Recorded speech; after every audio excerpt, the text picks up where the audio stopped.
I kept my real fortune hidden while my kids called me crazy. Then one phone call changed everything. My name is Dorothy, and I'm about to tell you how I taught my greedy children the hardest lesson of their lives. They thought I was just a foolish old woman living in a tiny trailer. They had no idea what was coming. "Mom, just sell those stupid papers already," my daughter Jessica yelled, waving her hands around like she was swatting flies. "Those stock things are worthless. You're embarrassing us with this fantasy." Her husband Brad nodded, rolling his eyes so hard I thought they might fall out. "Yeah, Dorothy. Time to face reality. You're living in dreamland with those penny stocks." I sat quietly in my old rocking chair, watching them pace around my small living room like angry cats. They came here today for one reason only: to make me sell my shares and give them the money. But they didn't know my secret. Those worthless papers they kept laughing about. They were about to make me richer than they could ever imagine. You see, I've been playing the long game for 20 years. While they spent their time being mean and calling me names, I was waiting for the right moment. And that moment was coming very soon. My son Tommy joined in, his voice getting louder and meaner. "Mom, we're tired of this nonsense. You live in this tiny trailer eating cheap food, while holding on to those stupid shares. Just sell them and help your family for once." Jessica crossed her arms and gave me that cold look I knew so well. "We've been patient long enough. We have bills to pay, kids to feed. But you care more about some silly papers than your own children." The words hurt, but I stayed calm. I'd heard it all before. 4 years they'd been treating me like I was stupid, like I didn't understand money or business. But the truth was, I understood it better than all of them put together. "Those shares will never be worth anything," Brad shouted, pointing his finger at me like I was a naughty child. "You're holding on to garbage while we struggle." I looked at each of them, these people I'd raised and loved, now standing in my home calling me crazy. But I had a plan. A plan that had been 20 years in the making. My late husband Earl had been smart. Smarter than any of them knew. Before he died, he'd bought shares in a small company. A company that made computer parts. Back then, everyone thought it was silly. But Earl saw something special. "Give us those papers now," Tommy demanded, his face turning red like a tomato. "We'll sell them ourselves and split the money. At least then we'll get something instead of nothing." They all nodded, thinking they were so clever. Thinking they could just take what was mine. But I had news for them. Those shares weren't just pieces of paper anymore. That little computer company. It was about to be bought by one of the biggest tech companies in the world. And when that happened, my worthless shares would be worth $150 million. I'd been getting calls from lawyers and business people for weeks. They wanted to buy my shares before the merger was announced.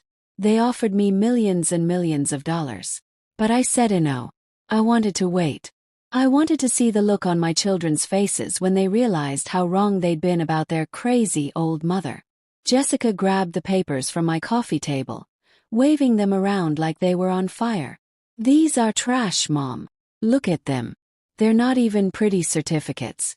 Just plain old papers with numbers on them." What she didn't know was that those plain old papers were about to change everything. The merger was happening tomorrow. And by tomorrow night, I'd be one of the richest women in all of Texas. But my children, they'd still be the same greedy people they'd always been. Still thinking they could push their old mother around and take whatever they wanted. "Fine," I said, standing up from my chair. "You want to know the truth about these shares. You want to know what they're really worth." They all looked at me like I'd lost my mind. Tommy laughed. Jessica rolled her eyes. Brad just shook his head like I was the saddest person he'd ever seen. "Tomorrow morning," I continued, my voice getting stronger with every word, "you're going to get a phone call. And that phone call is going to tell you something that will change your lives forever." They looked at each other and started laughing. They thought it was funny. They thought their poor old mother had finally gone completely crazy. "What phone call, Mom?" Jessica asked, still giggling. "From who?" The imaginary stock fairy. But I just smiled. I just smiled and watched them laugh at me one last time. The next morning came fast. I woke up early, made my coffee, and sat by the phone. I knew it would ring soon. The merger was being announced at 9 a.m. sharp, and the whole world was about to find out about it. At 9:15 my phone started ringing. It was my lawyer, Mr. Peterson. "Dorothy," he said, his voice excited and happy. "Are you sitting down? The merger just went through. Your shares are now worth exactly $150 million. Congratulations. You're now one of the wealthiest women in Texas." I thanked him and hung up the phone. Then I sat back in my rocking chair and waited. I didn't have to wait long. At 9:30 my phone rang again. This time it was Jessica, and she was screaming, "Mom! Oh my God! Are you watching the news? Are you seeing this? That company, the one you have shares in, they just sold for billions of dollars. Your shares are worth." She couldn't even finish the sentence. She was crying and laughing and screaming all at the same time. Then Tommy called. His voice was shaking like a leaf in the wind. "Mom, please tell me this is real. Please tell me you still have those shares. Please tell me we didn't just watch you become a millionaire while calling you crazy." And then Brad called. The same Brad who had been so mean yesterday. Now his voice was tiny and scared. "Dorothy, I'm so sorry. We had no idea. We thought they were worthless. We're idiots. Please forgive us. Please don't hate us forever." But I wasn't ready to forgive them yet. For 20 years they treated me like I was stupid. For 20 years, they'd called me names and made fun of my choices. When I needed help, they said I was too demanding. When I wanted to spend time with my grandchildren, they said I was too annoying. When I tried to give them advice, they said I was too old to understand the modern world. But now they wanted to be my best friends again. They all came rushing back to my trailer that same day. Jessica brought flowers. Tommy brought candy. Brad brought a big fake smile and kept saying how sorry he was. "Mom, we love you so much," Jessica said, trying to hug me. "We were just worried about you, that's all. We didn't want you to get hurt by bad investments." Tommy nodded like a puppet. "Yeah, Mom. We were just trying to protect you. We had no idea those shares were real gold." But I could see the greed in their eyes. I could see them counting the money in their heads, figuring out how much they could get from their newly rich mother. "So, Mom," Brad said, rubbing his hands together like he was washing them, "what's the plan now? Are you going to sell the shares? Are you going to buy a big house? Maybe help your family out a little bit?" They were all staring at me like hungry dogs waiting for dinner. They thought that just because they said sorry, everything would go back to normal. They thought they could be mean to me for 20 years, then suddenly be nice for one day, and I'd forget everything that happened. But I had learned something important over the years. I learned that when people show you who they really are, you should believe them. And my children had shown me exactly who they were. They were people who only cared about money. People who would call their own mother crazy just to get what they wanted. People who had no respect for the woman who gave them life and raised them with love. So I made a decision that would shock them even more than the merger news. "I've been thinking," I told them, watching their faces light up with excitement. "I've been thinking about what to do with all this money." Tommy leaned forward like a cat ready to pounce. "And I've decided to give it all away." The room went so quiet you could hear a pin drop. Jessica's mouth fell open like a broken door. Tommy's eyes got so wide I thought they might pop out.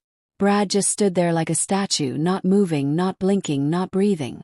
"What do you mean, give it away?" Jessica whispered, her voice barely working. "I mean," I said, standing up tall and proud, "I'm giving every single penny to charity. To organizations that help old people who don't have families that care about them. To groups that feed hungry children whose parents can't afford food. To places that take care of sick animals who need love and medicine." The color drained from their faces like water going down a drain. They looked like they'd seen a ghost. "But Mom," Tommy stammered, "what about us? What about your family?" I looked at him with the saddest smile. Tommy, for 20 years, you've made it very clear that I'm not part of your family. You never visit unless you want something. You never call unless you need money. You never include me in holidays or birthdays or happy times. So why should I include you in my good fortune? Jessica started crying, but not the happy tears from this morning. These were angry, frustrated tears. You can't do this to us, she screamed. We're your children. We deserve that money. Deserve? I asked, raising my voice for the first time in years. What have you done to deserve it? Have you been kind to me? Have you been loving? Have you treated me with respect? Brad tried to speak, but I held up my hand to stop him. You called my shares garbage. You called me crazy. You laughed at me and made fun of me. And now you want me to reward that behavior. They tried everything they could think of to change my mind. They promised to be better children. They promised to visit more often. They promised to include me in family dinners and holidays. But it was too late for promises. I'd heard their promises before, and they never kept them. The papers are already signed, I told them. The money is already going to charity. There's nothing you can do to change it. Jessica threw herself on the floor like a little child having a tantrum. This isn't fair, she screamed. We're your family. Tommy started pacing back and forth, pulling his hair and muttering under his breath. Brad just stood there looking sick, like he might throw up all over my clean floor. But I felt good. For the first time in 20 years, I felt strong and proud and right. They tried to get lawyers to stop me. They tried to say I was too old to make good decisions about money. They tried to prove I was crazy, just like they'd always said. But it didn't work. I was perfectly sane, and I had every right to do whatever I wanted with my own money. The lawyers I hired were smart and experienced, and they made sure my wishes were followed exactly. The news about my donation made the papers. Texas grandmother gives away $150 million fortune to charity. Everyone in town was talking about it. Some people said I was the most generous woman they'd ever heard of. Others said I was crazy for not giving the money to my family. But I didn't care what anyone else thought. I knew I'd done the right thing. My children stopped talking to me after that. Jessica moved away and changed her phone number. Tommy refused to see me when I tried to visit. Brad told everyone in town that I was a mean old woman who didn't love her family. But you know what? I wasn't sad about it. 'Cause I realized something important. People who only love you when you have money to give them don't really love you at all. Instead, I found a new family. The people at the charities I donated to became my friends. The children at the orphanage I helped started calling me Grandma Dorothy. The old folks at the nursing home I supported invited me to their parties and game nights. These people loved me for who I was, not for what I could give them. And that felt better than any money ever could. I moved out of my little trailer and into a nice apartment near downtown. Not too fancy but comfortable and clean. I got a cat named Whiskers who sits with me while I read books and watch TV. I planted flowers on my balcony that bloom bright and beautiful every spring. And every day I get letters and phone calls from the people my money is helping. The children's hospital I donated to sends me pictures of sick kids getting better. The animal shelter shows me photos of dogs and cats finding new homes. The food bank tells me how many families they can feed because of my gift. And every single one of these stories makes me happier than any fancy car or big house ever could. Sometimes I think about my children and wonder if they've learned anything from what happened. I wonder if they understand why I made the choice I made. I wonder if they're teaching their children to be kinder and more loving than they were. But then I remember that some people never learn. Some people will always think that money is more important than love. One day, about a year after everything happened, I got a letter in the mail. It was from Jessica.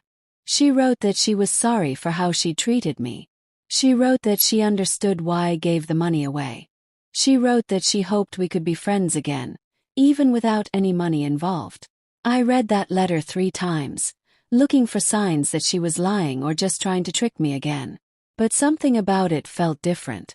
It felt real and honest and sad in a good way. So I wrote her back. I told her that I still loved her, even after everything that happened. I told her that love doesn't have a price tag, and family shouldn't either. I told her that if she really wanted to be my daughter again, she was welcome in my life. But only if she could love me whether I was rich or poor, healthy or sick, young or old. We started talking on the phone once a week. At first, our conversations were short and careful, like we were walking on thin ice. But slowly we began to remember why we loved each other in the first place. She told me about her job and her friends. I told her about my cat and my flowers and the letters I got from the charities. Tommy and Brad never apologized. They never wrote letters or made phone calls. I heard through friends that they were still angry about the money. They still thought I'd made a terrible mistake. They still couldn't understand why I'd chosen strangers over family. But that just proved to me that I'd made the right choice. Because real family doesn't give up on you when you don't give them what they want. Jessica came to visit me for the first time in 2 years. She brought her youngest daughter, my granddaughter Emma, who I'd barely seen since she was a baby. Emma was 6 years old now, with bright eyes and a big smile. She didn't know anything about the money or the fighting. She just knew that I was her grandma, and she was excited to meet me. We spent the whole afternoon together. I showed Emma my flowers and let her help me feed Whiskers. Jessica and I talked about real things, not money or business or who was right or wrong, but about life and love and what really matters. When it was time for them to leave, Emma hugged me tight and said, "Grandma Dorothy, can we come back next week?" And for the first time in years, I cried happy tears. As I write this story, I'm 78 years old. I live in my little apartment with Whiskers, surrounded by photos from all the charities I've helped and letters from people whose lives are better because of my choice. I don't have millions of dollars anymore, but I have something more valuable. I have peace. I have pride. I have the knowledge that I stood up for what was right, even when it was hard. Some people might think I was mean to my children. They might think that family should come first no matter what. But I learned that being related to someone doesn't give them the right to treat you badly. Love should be earned and shared, not demanded and taken. And sometimes, the bravest thing you can do is say no to people who don't deserve your yes. If I had to do it all over again, I would make the same choice every time. Because that money didn't just help build hospitals and feed hungry families and save animals. It also saved me. It saved me from being a doormat for people who didn't appreciate me. It saved me from spending my final years being treated like I was stupid and worthless. It gave me back my dignity and my strength. Today, Jessica and I have coffee together every Sunday. Emma comes with her sometimes and we bake cookies and play games and tell stories. We don't talk about the money anymore. We talk about the future and our dreams and the things that make us laugh. And that's worth more than any fortune in the world. The charities I donated to have helped thousands of people over the past few years. Children have gotten life-saving operations. Families have had food on their tables during hard times. Animals have been rescued and loved. Old people like me have had warm places to live and people to care about them. Every single day, my money is making the world a little bit better. Sometimes I get phone calls from reporters who want to know why I gave away so much money. They ask if I regret my decision. They ask if I miss being rich. And I always tell them the same thing. I was never richer than I am right now. Because being rich isn't about how much money you have in the bank. It's about how much love you have in your heart and how much good you do in the world. My story became famous in our little town. People point at me in the grocery store and whisper, "That's the lady who gave away millions of dollars." Some of them think I'm crazy. Others think I'm the smartest woman they've ever met. But I don't care what they think. I know the truth about what I did and why I did it. I sleep better at night now than I have in 20 years. I don't worry about money or what my children think of me or whether I'm making the right choices. I know I am. Every letter I get from a child who got better in the hospital I helped fund tells me I'm right. Every photo I see of a family eating dinner thanks to the food bank I supported tells me I'm right. Whiskers is getting old now, just like me. He moves a little slower and sleeps a little more, but he still purrs when I pet him and follows me around the apartment like we're best friends. Which we are. Sometimes I think he understands my story better than most people do. He doesn't care if I have money or not. He just cares that I love him and take care of him. Emma is in 2nd grade now, and she's learning to read big kid books.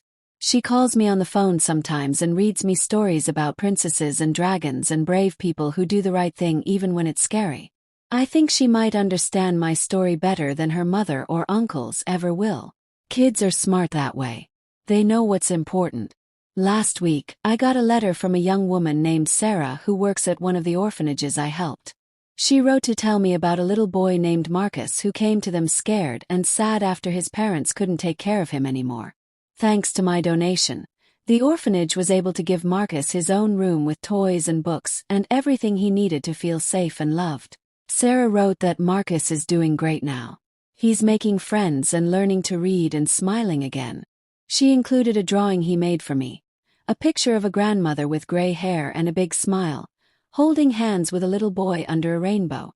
At the bottom, in his careful kid handwriting, he wrote, "Thank you for helping me, Grandma Dorothy." That drawing is hanging on my refrigerator now, right next to a photo of Emma and me baking cookies. Every time I see it, I remember why I made the choice I made. It wasn't about punishing my children, even though they deserved it. It was about helping people who needed help and choosing love over greed. I'm not going to live forever. None of us are. But I know that long after I'm gone, the good that came from my choice will still be happening. Children will still be getting help in hospitals. Families will still be eating meals. Animals will still be finding homes. And maybe, just maybe, some other grandmother will hear my story and find the courage to stand up for herself too.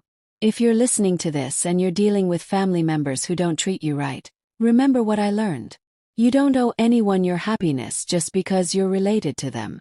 You don't have to accept being called names or made fun of or treated like you don't matter. You have the right to be respected and loved, no matter how old you are. And if you have money or property or anything valuable, think carefully about who deserves to benefit from your hard work.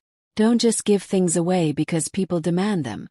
Give them to people who appreciate them, who will use them to make the world better, who will remember your kindness with gratitude instead of greed.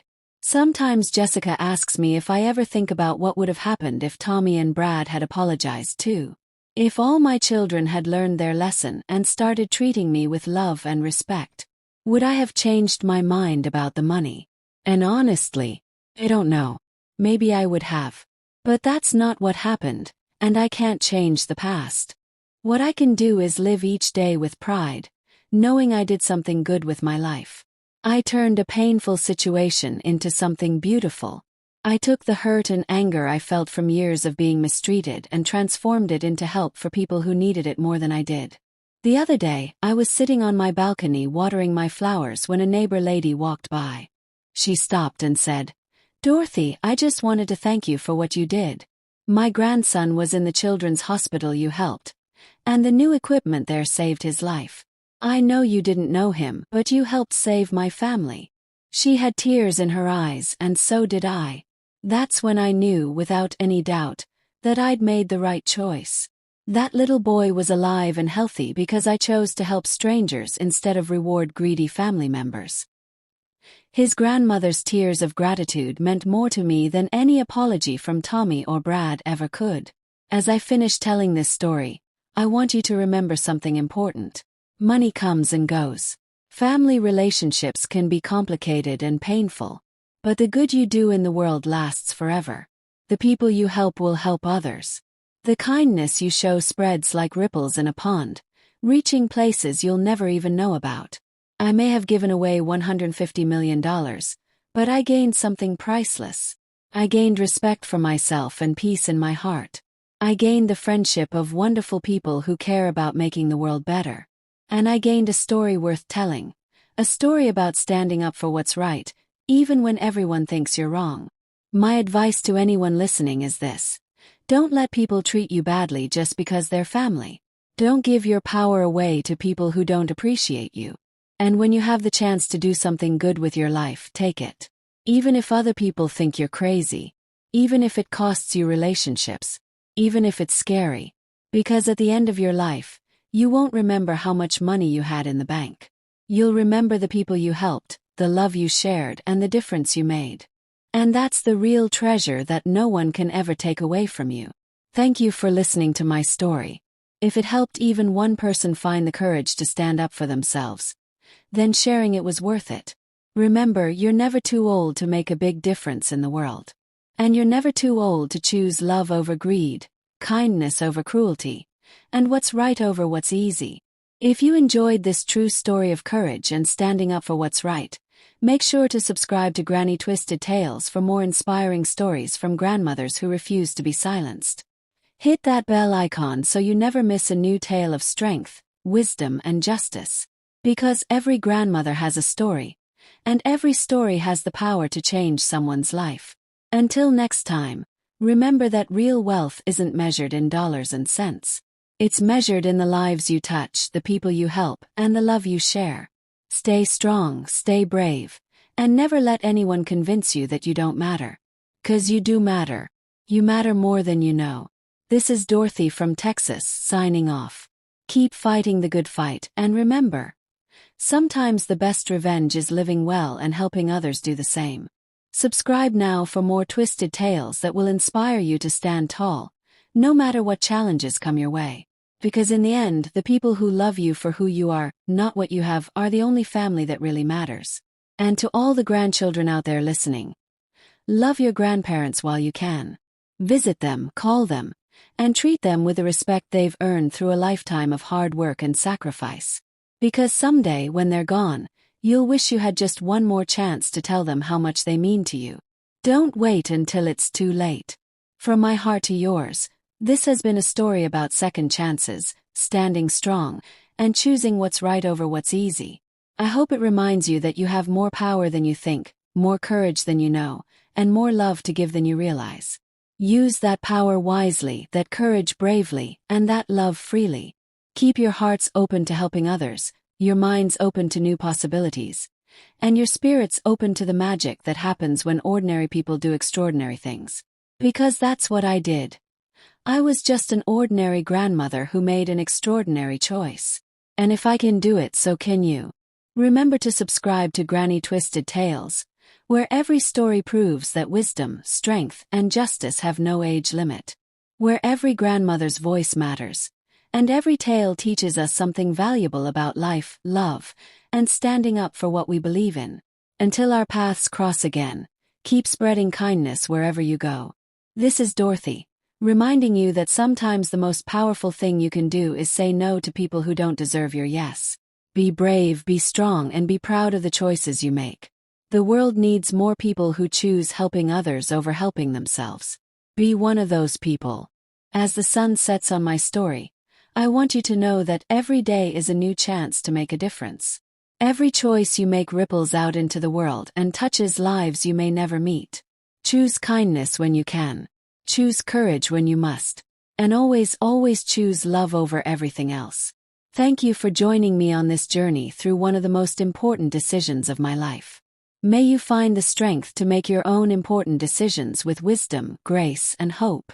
And may you always remember that true wealth is found not in what you keep, but in what you give away. This has been Dorothy's story from Texas, brought to you by Granny Twisted Tales. Subscribe now, hit that notification bell, and join our community of people who believe that every voice matters and every story has the power to inspire. Until next time, keep your hearts full and your spirits high. Remember, dear listeners, that you are stronger than you know, braver than you feel, and more loved than you realize. Make choices that you can be proud of, stand up for what you believe in, and never let anyone convince you that you don't have the right to be treated with dignity and respect. This is Dorothy saying goodbye for now, but never goodbye forever.